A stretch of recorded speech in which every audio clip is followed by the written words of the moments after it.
नमस्कार दोस्तों, Aditya educational class में आपका स्वागत है। आज हम यहाँ आप लोगों को बीएड डीएलएड से संबंधित सूक्ष्म पाठ्य योजना बनाना बताएंगे। सबसे पहले हम ऊपर लिखते हैं सूक्ष्म पाठ्य योजना। उसके बाद खोजपूर्ण शिक्षण कौशल या इसी को हम कहते हैं अनुशीलन प्रश्नीकरण कौशल। फिर संस्था का नाम, जिस संस्था में आप पढ़ते हैं उस संस्था का नाम लिखेंगे, ब्रैकेट में अनुरूपी परिस्थितियों में शिक्षण अभ्यास। उसके बाद छात्राध्यापक का नाम, जो आपका नाम होगा, नाम यहाँ अंकित करेंगे। दिनांक, जिस दिन यह पाठ्य योजना आपको शिक्षण कार्य करना है उस दिन का दिनांक लिखेंगे।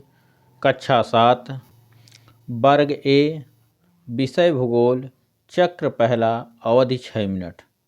यहाँ प्रकरण हमारा ज्वालामुखी के प्रकार। यहाँ 3 कॉलम बनाते हैं। क्रम संख्या, छात्राध्यापक क्रिया, छात्र क्रिया।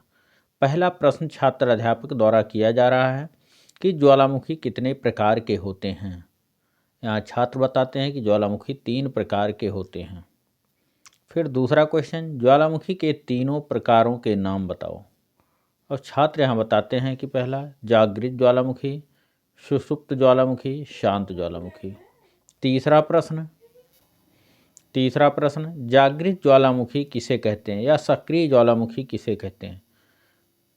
छात्र क्रिया, वे ज्वालामुखी जो हमेशा क्रियाशील रहते हैं जिनसे लावा हमेशा निकलता रहता है। उसके बाद चौथा प्रश्न छात्राध्यापक क्रिया में सुषुप्त ज्वालामुखी किसे कहते हैं।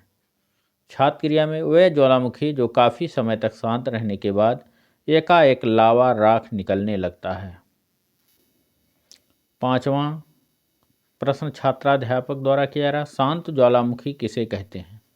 तो छात्र बताते हैं ऐसे ज्वालामुखी से कभी उद्गार हुआ था, अब बंद है, उनके मुख में जल भर गया।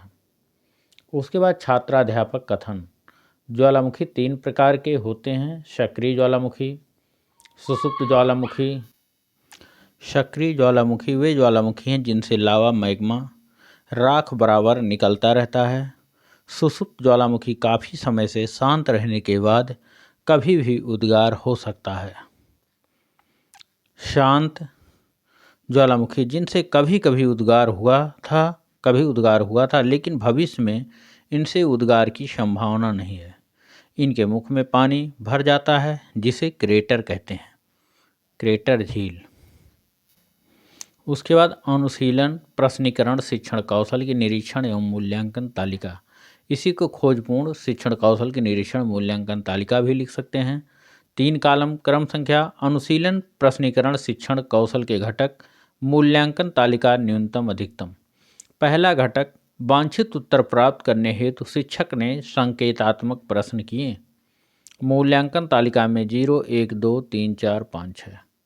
दूसरा घटक, विस्तृत सूचना प्राप्त करने के लिए प्रश्न किए गए। मूल्यांकन तालिका में 0, 1, 2, 3, 4, 5 है। तीसरा घटक, पुनः केंद्रीकरण के लिए प्रश्न पूछे गए। मूल्यांकन तालिका में 0, 1, 2, 3, 4, 5 है।